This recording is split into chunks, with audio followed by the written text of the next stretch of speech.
The social media following and the celebrity makes my deal making better because I can deliver to companies extraordinary reductions in customer acquisition costs. You can't run around all day long worrying what people think about you. I don't. You should not spend your day trying to make people like you. That is a waste of time.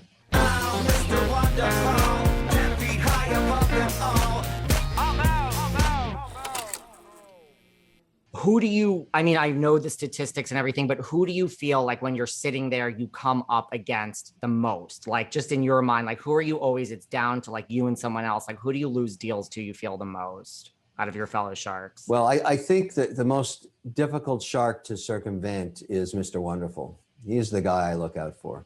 And I always want to do deals with him. He's my favorite shark. Listen, he's a great shark. What is the first, tell us one word that comes to mind when you think of like Robert, Damon, Lori, Mark, like each of them? When you work with somebody for this long, 13 years, that's more than most people work with anybody. I mean, this is like, most people move jobs after 3 or 4 or 5 years, but we've been doing this together for a very long time. And we've built this incredible following, and we know each other's banter. But what makes it so interesting is each year it's never predictable. I mean, it's just something happens, something changes, something occurs. And we stay in touch during the year. But I will say this: everybody's lives are so busy because of Shark Tank that we've never been able to get them back in a room during the off season, not even once. Never. You can't get them all together because we're just buried in stuff we're doing, and we just can't get to the same city at the same time. So that moment when we all arrive, this year it'll be in July in Los Angeles. It's like a summer camp reunion. and the thing is, we work really hard. We get up at 5 a.m. and we don't get home till 10 at night. And we just get the rest, and we shoot 3 days in a row, and it's pretty tiring. And then we take a day off and we shoot another 3 days in a row. And it's very intense, and you need to stay sharp.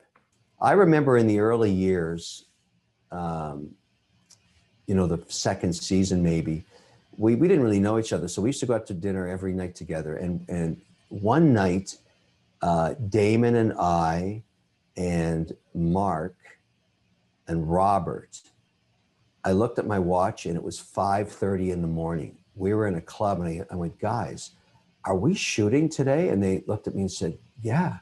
We had stayed up all night. And when I got to, so we realized we got to get to the set in 45 minutes. We had no sleep. And when I sat in the makeup chair, Darcy said to me, "You smell like a drunk." And that day of Shark Tank was one of the best we ever taped. Everybody was so hungover that we just went at each other's throat for blood. And it was fantastic television. I'm not endorsing going out and drinking all night. I couldn't even do that today. But it was one of those moments that goes down in Shark Tank history. We'll never do that again. I love it. What about the guest judges, Alex Rodriguez? Have you ever met Jennifer Lopez, Kevin? Yeah, she comes to the set. He's probably been on 2 or 3 times. She's there. I actually did a couple of award show with her. She's a very nice woman. There's no question about it.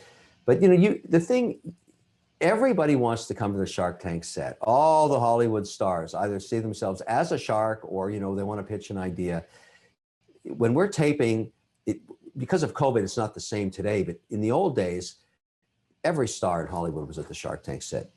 John Mayer would come, and we had everybody. Everybody wants to sit in the chairs and take that picture like this, And it was just a rotating, carousel of different artists. And we really enjoyed it because we'd have lunch with remarkable people. Nothing breeds success like success. Well, maybe because she's already been to set, Miss Jennifer Lopez could be a guest shark.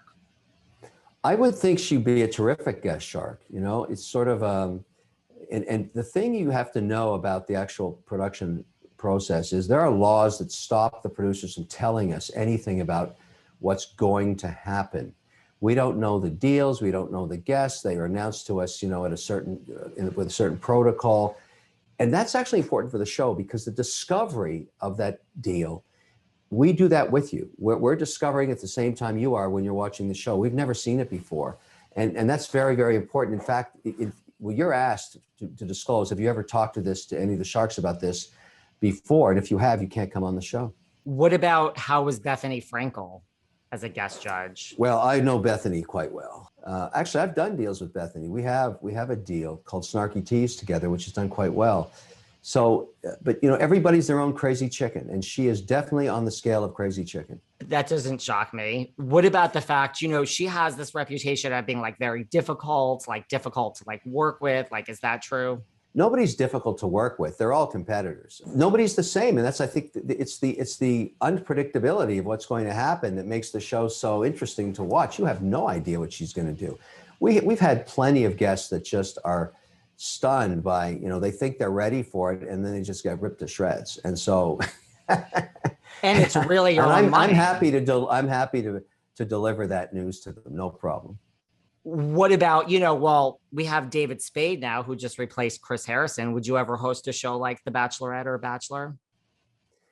I just wrapped a pilot for CNBC called Money Court here in Miami at the Telemundo Studios, NBC Universal. Think of Judge Judy on steroids. It's real business cases. And so in this case, I'm a judge.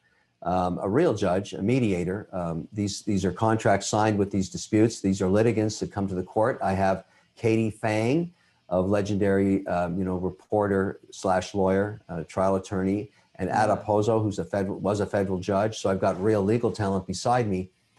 We just finished taping it, which is why I'm in Miami. I'm doing some follow-up work for it. It'll air August 11th on CNBC. I think people are going to be stunned by what they see. I mean, I was not prepared for what hit there, and then I got in the groove. It was really incredible.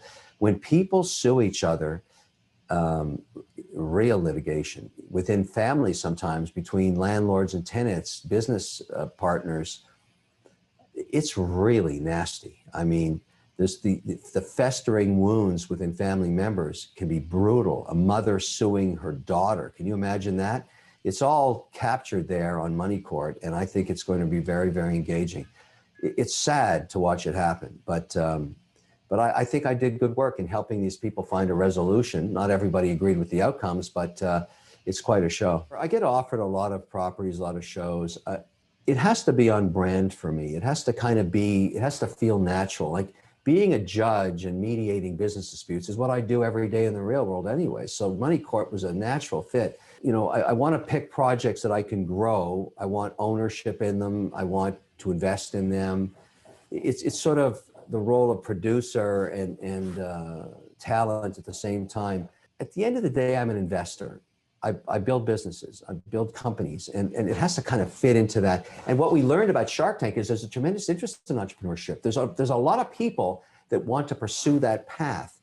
And so shows that are around that brand are interesting, but the granddaddy of all this is Shark Tank. That platform is, I'm not going to do something that competes with that. I mean, it's just too big a platform.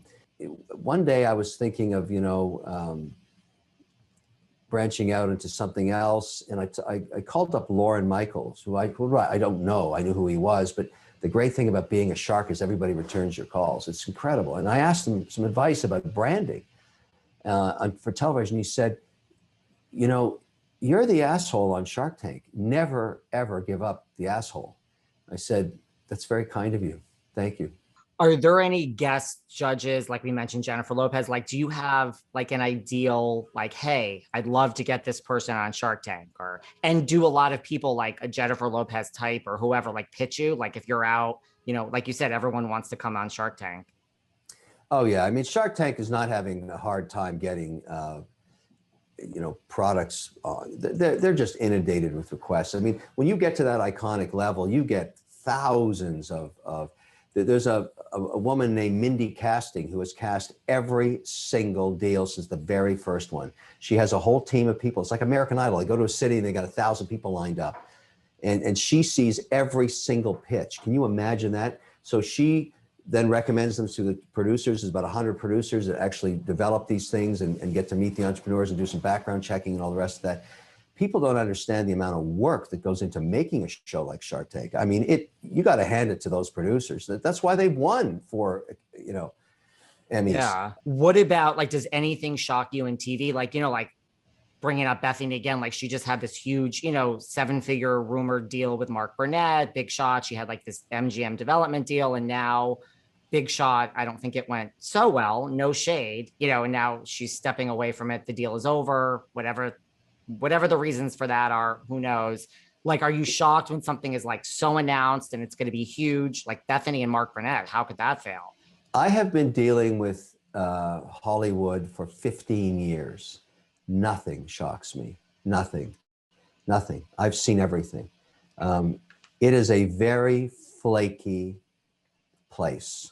I remember once in season 4, I won't mention his name, but anyways, there was a CEO of ABC, and I didn't want to have an agent. And because I'm perfectly capable of negotiating all my own deals. I don't need help. I don't need lawyers. I don't need, I'll get them to paper the deal after I'm finished, but I'll negotiate it myself. And so it was it was a contract renewal for Shark Tank. And why would I want to pay somebody to do that for me? So I went to tell them that at Sony and at ABC and at Disney. And I said, I don't need an agent. And they said, yeah, you do. I said, why do I need an agent? Because we do not want to deal directly with you. Your talent, you're nothing more than a piece of meat. And the sooner you realize that, the better. We'll trade you like a steak from one shop, one butcher to another. We don't care. What's important is you have an agent that has something to barter on your behalf. And you don't have anything to barter except your piece of meat. You're the only steak in your house. We want a butcher with many steaks so that we can trade steaks. That's how brutal and blunt they were. And they were, of course, correct, because I wanted certain things. They didn't want to give them to me. It would have been a really bloody blowout, discussion. And I would have maybe harbored difficult feelings for those people that I need to have good relationships for. Instead, my agent, a good one that I basically met that day and decided to form a relationship with, did all that bloodshed for me and ended up with a much better deal that I could have never got. And I remember seeing that executive the next year, and he said to me, now what do you think? He visited the set, and we had a little conversation at lunch. He said, now what do you think? Was I right? And I said, you were right. The town doesn't change. It doesn't change at all. Nothing changes. The way it's working now is the same way it worked in the 40s and the 30s and the 20s before there was sound. It's a very closed, secret, strange club, and it ain't changing ever. I'm always interested in meeting people that have a skill that, I don't have, or that they do something that really interests me, that I share, like watch collecting. I have a massive watch collection now. And so I think of it as an asset. And there's a lot of people in Hollywood that pursue some of these eclectic things like guitars and all the rest of that. But mostly there's a downside to celebrity and there's a positive side to it. The positive side is it opens a lot of doors. The downside is most people think they know you very well when of course they don't. And that leads to uncomfortable moments sometimes. But all in all, I'm very proud of what I've achieved in terms of television and how I've been able to combine, for me, what this has done, because I'm primarily an investor, the social media following and the celebrity makes my deal making better, because I can deliver to companies extraordinary reductions in customer acquisition costs. And that's how I've married the two. And so when people ask me about the downside of celebrity, I tell them the offset is this combination of investing with social media that's been incredibly successful for me. And I'm just, I would have never guessed it. I didn't anticipate it. I wasn't planning for it, but I have a whole team of people that just do social now. We generate a ton of content. We're like a network. We have so many different channels and followings and strategies and social media and podcasts and YouTube and LinkedIn influencing and all this stuff. It takes many people to do that work every day. You once said, and like I said, when I had a company, I worked 24 hours a day, 7 days a week, 365 days. And I'm pretty much there right now. I mean, you've made statements like this before. Is that the way of the entrepreneur, or is there any other way? Like you've basically, I've seen you say things like that's what it takes. You have to sacrifice everything. Is that true, you think? There is no other way. It's a global competition. Your competitor is going to work 25 hours a day, 8 days a week. And if you don't, they'll just kick your butt. It is a total commitment. It is so hard to do. And the only way to know it is to do it. And it's not instant riches, that's for sure. It's really, most entrepreneurs work for years before they achieve success. It's tough, but if it's in your blood, then you pursue it and the outcomes can be really good. And it lets you work harder at other stuff. I mean, I go back to what I said, at the beginning of this conversation. It's a lifestyle. It's not a destination. It's a journey, and you have to be ready to go on that rocky road, and all the good and bad and ugly that comes with it. Add celebrity to it, and it's even crazier. And so it is what it is. And I live it every day, and I suck it up and I enjoy it. Not every day is a great day, but again, I control my destiny. And I want that. That's what matters to me. These things matter to me, and it lets me, get every drop out of life I can the way I want to. You can't run around all day long worrying what people think about you. I don't. And so I learned that long, long time ago. I think it's important to have, an arm's length and understand that you should not spend your day trying to make people like you. That is a waste of time. What do you think is like the biggest mistake that entrepreneurs made? Like, is there one thing you see that people just go wrong as entrepreneur? They believe their own bullshit because they're out there spinning a story about how great their business is going to be when everybody knows you have to pivot. Whatever you thought was going to happen never happens. So you have to be very flexible and try and figure out what you have to do to make it work. It's not easy. What else does Mr. Wonderful do for fun? I know, when you're building the business, you work 24/7, but you're in a different situation now, even though time is still a problem. But I imagine you have some more time on your hands than in the beginning. Like, what do you do on your time off besides drink wine and travel? Yeah, I mean, I'm mostly starting new businesses these days. Recently, I've become really interested in crypto, and I've started decentralized finance business. I'm a buyer, and I didn't start it, but I renamed it WonderFi. It was originally called DeFi Ventures. Now it's called WonderFi. And somebody said to me, "What are you? You trying to copy Branson?" And I said, "Yeah, I am. I like his model, and I like Wonderful, and I think it can help brand a lot of different things. And now it's WonderFi. So, I think we'll be able to acquire a lot of customers that way, and we'll see. You never know; it's got risk to it, but I know Richard, and I think what he did is brilliant, and I'm happy to copy something that works. Why is it such a dirty thing for people to say, "I love money. I want to be filthy rich"? If people don't want to just come out and say that. You have no problem saying that. Why do you think people just can't say that? Well, I say it in the context of freedom. You need money to be free. And so I don't say I love money, I love freedom. And along the way, you have to love money because that's how you get free. But you shouldn't pursue entrepreneurship for the greed of money. You should be pursuing it for the passion of freedom and to do the things that matter to you. And then at some point, support the charities you care about, support the educational initiatives you like, support the arts you like, become a collector of watches, whatever it is. But none of that happens without, being in pursuit of money. In a business context, you have to make money, you have to be profitable. So it's not a dirty word to me, but the real outcome of money is freedom. And I equate the two together. And being free is the essence of the American dream. Talk to us about shopmrwonderful.com. I know you mentioned that was coming. Is that just for wines, or is there more that's going to be? No, it's everything. I tell people, go visit my Instagram, Kevin O'Leary TV, or my Twitter, or any of that stuff. Sign up for a relationship. I'm constantly putting out content about stuff I see every day, and I think some people enjoy it. It's an interesting way of communicating with millions of people. I couldn't put millions of people in a room, but somehow they are in a room on my social media platforms. It's really remarkable what's happened here. So, look me up on any platform and let's engage. And I invite everybody to do that. And if you like wine, go to qvc.com and order a case. We'll ship it to you for free, and you will be just blown away by the quality of that wine. If you like that video, wait till you see my next one. Don't forget to click right over here and subscribe.